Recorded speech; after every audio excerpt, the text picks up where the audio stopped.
Hi guys, narabuta! And sa tong video karon kay magluto ta og fish escabeche. O diba, escabeching isda nga kitong. Lami kaayo. So, ang kaning kitong kay kuha ni siya sa ako ang tiyo nga namukot and ihanggi gibaligyan nako. Upat na siya kalambay pero akong gihata sa akong father ang duha and look at the kitong. Perti kadako ani niya nagirusara lang sayang kay nagirusara na siyang dako kayo pero nani siya kauban nga mga gagmay. So mao ako siyang giprito.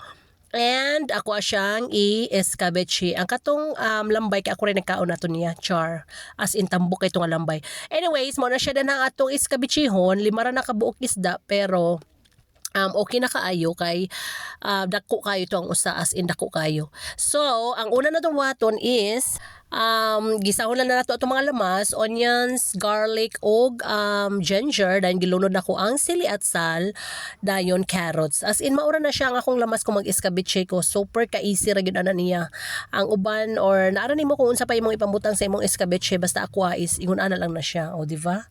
Easy busy. Easy busy? Char, easy peasy? Ambot basta. Unya, ang atong sauce kay mixture of vinegar, soy sauce, brown sugar, og tubig. Maula na siya. Dahil atong butangan og kanang cornstarch pampalapot. As in, maura na siya ang ato ang sauce. Syempre, timplahan po ito nato og salt and ground black pepper. So, mo na siya gilunod na nako. Unya, ako na siyang gihilmugmugan og tubig. Char, hilmugmugan.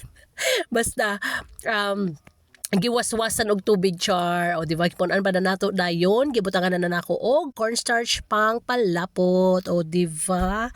And kung sakto na sa timpla sa tan-aw nimo sakto na sa timpla ni bukal na siya ilunod na nato ang atong isda o diba para pud nga mulasa siya og maayo and lami kay na siya kung napatay mais nga kanon kaso wala tay mais nga kanon.